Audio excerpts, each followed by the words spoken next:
भक्तों, क्या आपको पता है कि महादेव और श्री कृष्ण का युद्ध क्यों हुआ था? आखिर किसके कारण श्री कृष्ण और महादेव आमने सामने युद्ध के लिए उतर गए थे? और उस दिन ऐसा क्या हुआ था कि दोनों को युद्ध में उतरना पड़ा? आज हम आपको उस महासंग्राम की पूरी गाथा सुनाने जा रहे हैं, जिसे सुनकर आपके रोंगटे खड़े हो जाएंगे। कहते हैं श्री कृष्ण और महादेव का ये युद्ध कई दिनों तक चला था, लेकिन अंत में वही हुआ जो होना था। आखिर क्यों ऐसा वचन दिया था महादेव ने बाणासुर को? क्या मजबूरी थी महादेव की? और श्री कृष्ण ने क्यों लिया था महादेव के साथ युद्ध करने का ऐसा फैसला? कहते हैं ये युद्ध बाणासुर के अहंकार के लिए हुआ था, पर इसके अंत में क्या हुआ, ये जानने के लिए वीडियो में अंत तक बने रहें। दोस्तों, वीडियो शुरू करने से पहले एक छोटी सी विनती है। धर्म के इस कार्य के लिए वीडियो को एक लाइक जरूर करें। जब आप एक लाइक करते हैं तो हमें लगता है हमारी मेहनत सफल हुई। तो चलिए शुरू करते हैं। महादेव और श्री कृष्ण का युद्ध। ये सिर्फ एक युद्ध नहीं था, बल्कि ब्रह्मांड की दो सबसे बड़ी महाशक्तियों का एक ऐसा टकराव था जिसे देखने के लिए स्वयं देवता भी स्वर्ग छोड़कर अंतरिक्ष में आकर खड़े हो गए थे। एक और थे सुदर्शन चक्रधारी भगवान श्री कृष्ण, तो दूसरी ओर थे पिनाक धनुष धारण किए देवों के देव महादेव। तो चलिए समय के चक्र को पीछे घुमाते हैं और चलते हैं द्वापर युग की उस रहस्यमयी नगरी शोणितपुर में, जहां से इस प्रलयंकारी युद्ध की नींव रखी गई थी। प्राचीन काल की बात है। शोणितपुर नाम की एक अत्यंत विशाल और मायावी नगरी थी। इस नगरी पर असुरराज बाणासुर का राज था। बाणासुर कोई साधारण असुर नहीं था, वो भगवान विष्णु के परम भक्त प्रहलाद का पौत्र और दानवीर राजा बलि का पुत्र था। बाणासुर के भीतर अपने पूर्वजों जैसा तेज तो था, लेकिन साथ ही उसमें शक्तियों को पाने की एक भयंकर भूख भी थी। उसने भगवान शिव को प्रसन्न करने के लिए हिमालय की बर्फीली चोटियों पर कई वर्षों तक ऐसी कठोर तपस्या की कि तीनों लोग उसके तेज से कांपने लगे। जब आशुतोष भगवान शिव उस पर प्रसन्न होकर प्रकट हुए, तो बाणासुर ने अपनी भक्ति सिद्ध करने के लिए एक अद्भुत दृश्य रच दिया। उसने अपनी माया से 1000 भुजाएं धारण कर लीं और उन 1000 हाथों से डमरू, मृदंग और अन्य वाद्य यंत्र बजाकर ऐसा शिव तांडव स्तोत्र गाया कि स्वयं महादेव भाव विभोर होकर नृत्य करने लगे। महादेव ने प्रसन्न होकर बाणासुर से वरदान मांगने को कहा। बाणासुर ने अपनी सुरक्षा और शक्ति के लिए शिवजी से मांगा कि वे स्वयं उसके नगर के रक्षक बन जाएं। भोलेनाथ ठहरे करुणा के सागर, उन्होंने तथास्तु कह दिया और स्वयं अपने गणों के साथ शोणितपुर के रक्षक बनकर स्थापित हो गए। अब बाणासुर अजेय हो चुका था। जिस नगर के द्वार पर साक्षात महाकाल खड़े हों, उस नगर की ओर आंख उठाकर देखने का साहस भला किसमें था? लेकिन शक्ति एक ऐसा नशा है जो अगर बिना ज्ञान के मिल जाए तो विनाश का कारण बन जाती है। बाणासुर के साथ भी यही हुआ। उसे अपनी 1000 भुजाओं और महादेव के संरक्षण का ऐसा घमंड हुआ कि वो मद में अंधा हो गया। एक दिन वो शिवजी के पास गया और अहंकार से भरकर बोला, प्रभु, मेरी इन 1000 भुजाओं में अपार बल है, ये युद्ध के लिए खुजलाती रहती है, लेकिन पूरे ब्रह्मांड में मुझे कोई ऐसा योद्धा नहीं मिलता जो मेरे सामने टिक सके। मुझे युद्ध चाहिए। महादेव ने बाणासुर के इस अंधकार रूपी अहंकार को देखा और एक रहस्यमयी मुस्कान के साथ कहा, अरे मूर्ख, जिस दिन तेरे इस अभेद्य महल के शिखर पर लहराता हुआ विजय ध्वज बिना किसी हवा या आंधी के अपने आप टूटकर नीचे गिर जाए, तो समझ लेना कि तेरा काल द्वार पर आ चुका है और तेरा सामना एक ऐसे महायोद्धा से होगा जो तेरे इस अहंकार को मिट्टी में मिला देगा। बाणासुर इस चेतावनी को सुनकर भी नहीं डरा, बल्कि उस दिन की प्रतीक्षा करने लगा। समय अपनी गति से चलता रहा। बाणासुर की एक अत्यंत रूपवती और कोमल कन्या थी, जिसका नाम उषा था। उषा का जीवन महल की 4 दीवारी में बीत रहा था। एक रात जब पूरी शोणितपुर नगरी गहरी नींद में सो रही थी, उषा ने एक अद्भुत स्वप्न देखा। उसने स्वप्न में एक अत्यंत ओजस्वी, सांवले सलोने और तेजवान राजकुमार को देखा। उस राजकुमार के मुख पर करोड़ों सूर्यों का तेज और चंद्रमा की शीतलता थी। उषा स्वप्न में ही उस राजकुमार को अपना हृदय दे बैठी। जब सुबह उसकी आंख खुली तो वो विरह की अग्नि में जलने लगी। वो ना कुछ खाती न पीती, बस उसी राजकुमार की याद में आंसू बहाती रहती। उषा की ये हालत उसकी सबसे प्रिय सखी चित्रलेखा से देखी नहीं गई। चित्रलेखा कोई साधारण दासी नहीं थी। वो कुष्मांडक नाम के मंत्री की पुत्री थी और उसे योग विद्या, तंत्र मंत्र और चित्रकारी का अद्भुत ज्ञान था। उसने उषा से उसकी पीड़ा का कारण पूछा। उषा ने अपने स्वप्न का पूरा वर्णन कर दिया। चित्रलेखा ने मुस्कुराकर कहा कि हे सखी, तू चिंता मत कर, मैं अपनी चित्रकारी से त्रिभुवन के सभी देवताओं, यक्षों, गंधर्वों और मनुष्यों के चित्र बनाऊंगी, तू बस उस राजकुमार को पहचान लेना। चित्रलेखा ने एक विशाल कैनवस लिया और चित्र बनाने शुरू किए। उस स्वर्ग के देवताओं से लेकर पृथ्वी के महारान राजाओं तक के चित्र बनाए, लेकिन उषा हर चित्र को देखकर ना में सिर हिला देती। अंत में चित्रलेखा ने यदुवंश के चित्र बनाने शुरू किए। उसने सबसे पहले वसुदेव जी का चित्र बनाया, फिर बलराम जी का और उसके बाद साक्षात भगवान श्री कृष्ण का। श्री कृष्ण का चित्र देखते ही उषा के चेहरे पर चमक आ गई। उसने कहा कि मेरे स्वप्न का राजकुमार इनके जैसा ही दिखता है, लेकिन वो ये नहीं है। तब चित्रलेखा ने श्री कृष्ण के पुत्र प्रद्युम्न और अंत में प्रद्युम्न के पुत्र यानी श्री कृष्ण के पौत्र अनिरुद्ध का चित्र बनाया। अनिरुद्ध का चित्र देखते ही उषा खुशी से उछल पड़ी और शर्म से लाल होकर बोली, हाँ सखी, यही है मेरे प्राणनाथ, यही है मेरे स्वप्न के वो राजकुमार। चित्रलेखा ने उषा को वचन दिया कि वो किसी भी कीमत पर अनिरुद्ध को यहाँ लेकर आएगी। उसी रात चित्रलेखा ने अपनी मायावी शक्तियों का आह्वान किया और आकाश मार्ग से उड़ते हुए सीधे द्वारका नगरी पहुंच गई। द्वारका की सुरक्षा अभेद्य थी। साक्षात सुदर्शन चक्र वहां पहरा दे रहा था, लेकिन चित्रलेखा अपनी योग माया के बल पर किसी तरह महल के भीतर प्रवेश कर गई। उसने देखा कि राजकुमार अनिरुद्ध अपने कक्ष में गहरी नींद में सो रहे हैं। चित्रलेखा ने अपनी तंत्र विद्या से अनिरुद्ध को उसी सोती हुई अवस्था में पलंग सहित उठाया और पलक झपकते ही शोणितपुर के महल में उषा के कक्ष में ला खड़ा किया। जब अनिरुद्ध की नींद खुली तो उन्होंने खुद को एक अनजाने मायावी महल में पाया। सामने एक अत्यंत सुंदर कन्या खड़ी थी। उषा ने अनिरुद्ध को सारी बात बताई और अपने प्रेम का इजहार किया।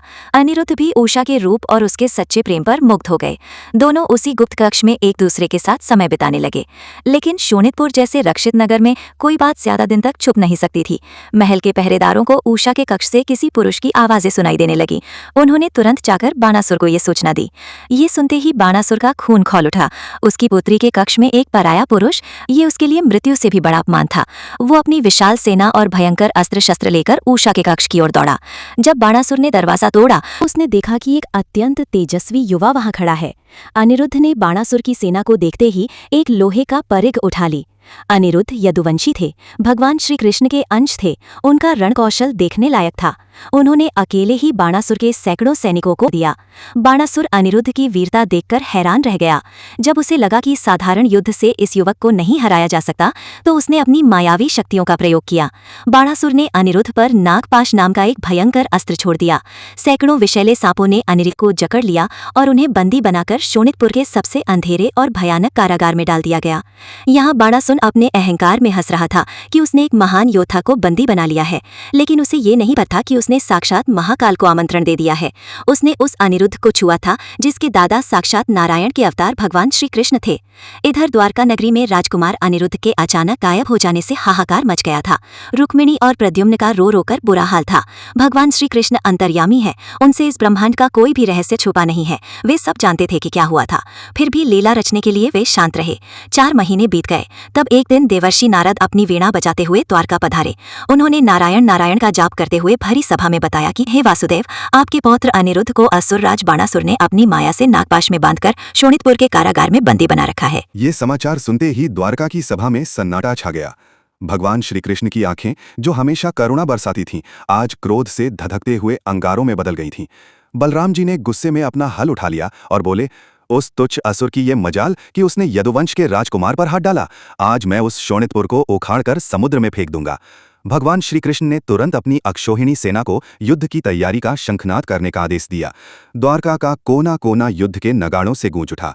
भगवान श्री कृष्ण, शेषनाग के अवतार बलराम, कामदेव के अवतार प्रद्युम्न, वीर सात्यकी और यदुवंश के सभी महारथी अपने दिव्यास्त्रों के साथ गरुड़ पर सवार हुए और बिजली की गति से शोणितपुर की ओर निकल पड़े। उधर शोणितपुर में बाणासुर अपने महल के सिंहासन पर बैठा था। तभी अचानक एक भयंकर आंधी आई और महल के शिखर पर लगा वो विशाल विजय ध्वज, जिसके गिरने की भविष्यवाणी महादेव ने की थी, वो जड़ से उखड़कर नीचे गिर पड़ा। बाणासुर के पैरों तले जमीन खिसक गई। उसे महादेव की वो बात याद आ गई कि जब ये ध्वज गिरेगा तो तेरा काल आएगा। तभी उसे नगर के बाहर से शंखों की कान फाड़ देने वाली ध्वनि सुनाई दी। श्री कृष्ण की सेना ने शोणितपुर को चारों ओर से घेर लिया था। बाणासुर ने अपनी हजारों भुजाओं में अस्त्र शस्त्र उठाए और सेना को आदेश दिया। लेकिन युद्ध का असली संकट कुछ और ही था। जब भगवान श्री कृष्ण नगर के मुख्य द्वार पर पहुंचे तो उन्होंने देखा कि द्वार पर कोई असुर नहीं, बल्कि नंदी पर सवार, गले में वासुकी नाग लपेटे, हाथ में पिनाक धनुष और त्रिशूल लिए साक्षात देवों के देव महादेव खड़े थे। ये दृश्य देखकर आकाश में खड़े देवता भी कांप उठे। ब्रह्मा जी और इंद्रदेव अपने विमानों पर बैठकर ये सोचकर घबराने लगे कि आज अगर हरि और हर का युद्ध हुआ तो इस ब्रह्मांड को नष्ट होने से कोई नहीं बचा सकता। भगवान श्री कृष्ण अपने रथ से नीचे उतरे और हाथ जोड़कर महादेव को प्रणाम किया। श्री कृष्ण ने अत्यंत मधुर स्वर में कहा, हे त्रिलोचन, हे भोलेनाथ, आप तो सब जानते हैं, बाणासुर ने मेरे पौत्र को छल से बंदी बनाया है। मैं यहाँ केवल धर्म की स्थापना और बाणासुर के अहंकार को नष्ट करने आया हूँ। कृपया आप मेरा मार्ग छोड़ दें। महादेव ने भी अपने इष्ट देव श्री कृष्ण को प्रणाम किया और अत्यंत गंभीर स्वर में बोले, हे वासुदेव, मैं विवश हूँ। आप जानते हैं कि मैं बाणासुर को उसकी रक्षा का वचन दे चुका हूँ। मेरे लिए मेरा भक्त सर्वोपरि है। जब तक मेरे प्राण है आप इस नगर में प्रवेश नहीं कर सकते। यदि आपको बाणासुर तक पहुँचना है तो आपको पहले मेरे शरीर को भेद कर जाना होगा। आज आपको मुझसे युद्ध करना ही पड़ेगा। और फिर रणभूमि में वो शंखनाद हुआ जिसकी गूंज आज भी पुराणों में सुनाई देती है। ब्रह्मांड की दो सबसे बड़ी शक्तियां आपस में टकरा गईं। युद्ध का दृश्य इतना भयानक था कि सूर्य बादलों के पीछे छुप गया। एक ओर गरुड़ अपने पंखों से भयंकर तूफान पैदा कर रहे थे तो दूसरी ओर नंदी अपने सींगों से पहाड़ों को चकनाचूर कर रहे थे। कार्तिकेय ने अपने मयूर पर सवार होकर बाणों की ऐसी झड़ी लगाई कि प्रद्युम्न को उन्हें काटने में पसीने आ गए। बलराम जी अपने हल से बाणासुर की सेना को गाजर मूली की तरह काट रहे थे। लेकिन सबसे भयंकर युद्ध चल रहा था महादेव और श्री कृष्ण के बीच। भगवान शिव ने अपने पिनाक धनुष की प्रत्यंचा खींची और एक के बाद एक ऐसे दिव्यास्त्र छोड़े कि आकाश अग्नि से भर गया। श्री कृष्ण ने अपने सारंग धनुष से उन सभी अस्त्रों को बीच में ही काट दिया। जब महादेव ने पाशुपतास्त्र का संधान किया तो श्री कृष्ण ने नारायण अस्त्र प्रकट कर दिया। दोनों अस्त्र आकाश में टकराए और एक ऐसा विस्फोट हुआ जिससे धरती कांप उठी। जब अस्त्रों और शस्त्रों से युद्ध का कोई परिणाम नहीं निकला तो महादेव ने अपना सबसे विनाशकारी अस्त्र माहेश्वर ज्वर प्रकट किया। ये एक ऐसा अदृश्य अस्त्र था जिसके 3 सिर और 3 पैर थे। ये अस्त्र सीधे यादव सेना में घुस गया और उनके शरीरों में ऐसा भयंकर ताप, ठंड और पीड़ा पैदा कर दी कि श्री कृष्ण की सेना जमीन पर गिरने लगी। चारों ओर शोर मच गया। अपने सैनिकों की ये दशा देखकर श्री कृष्ण ने तुरंत अपने शरीर से वैष्णव ज्वर को जन्म दिया। वैष्णव ज्वर भी एक भयानक अग्नि के समान था। आकाश के बीचों बीच शिव का माहेश्वर ज्वर और विष्णु का वैष्णव ज्वर आपस में लड़ने लगे। दोनों के टकराव से तीनों लोग कांप उठे। अंत में श्री कृष्ण के वैष्णव ज्वर ने माहेश्वर ज्वर को पूरी तरह से घेर लिया और उसे परास्त कर दिया। माहेश्वर ज्वर ने भागकर श्री कृष्ण के चरणों में शरण ली और क्षमा मांगी। अब श्री कृष्ण की आंखें बाणासुर को ढूंढ रही थीं। बाणासुर अपनी हजारों भुजाओं में 1000 प्रकार के अस्त्र शस्त्र लेकर श्री कृष्ण की ओर दौड़ा। श्री कृष्ण ने देखा कि अब इस असुर के अहंकार को जड़ से समाप्त करने का समय आ गया है। उन्होंने अपने विश्व प्रसिद्ध सुदर्शन चक्र का आवाहन किया। सुदर्शन चक्र भगवान की तर्जनी उंगली पर घूमने लगा। उसकी चमक करोड़ों सूर्यों से भी अधिक थी। श्री कृष्ण ने चक्र को आदेश दिया और वो हवा को चीरता हुआ बाणासुर की ओर बढ़ा। सुदर्शन चक्र ने बाणासुर की उन हजारों भुजाओं को एक एक करके समाप्त करना शुरू कर दिया जिन पर उसे इतना घमंड था। उसकी भुजाएं जमीन पर ऐसे गिर रही थी जैसे आंधी में किसी विशाल पेड़ की टहनियां गिरती हैं। रणभूमि में नदियां बहने लगीं। बाणासुर दर्द और पीड़ा से घिरा था। जब बाणासुर की केवल 4 भुजाएं ही शेष रह गई और सुदर्शन चक्र उसका सिर धड़ से अलग करने के लिए आगे बढ़ा, तभी अचानक महादेव सुदर्शन चक्र के सामने आकर खड़े हो गए। महादेव ने अत्यंत करुण स्वर में श्री कृष्ण से कहा, हे वासुदेव, रुक जाइए।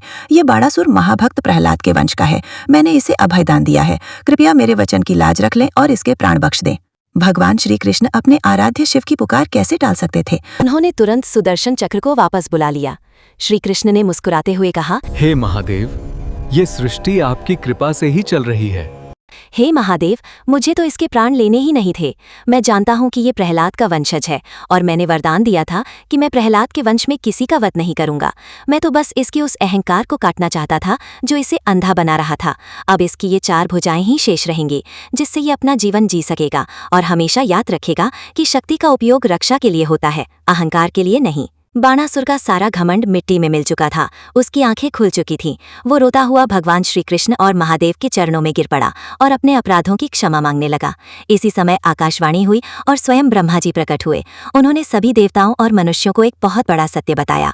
उन्होंने कहा कि हे मूर्ख प्राणियों, जो हरि यानी विष्णु और हर यानी शिव में भेद समझता है वो कभी मोक्ष को प्राप्त नहीं कर सकता।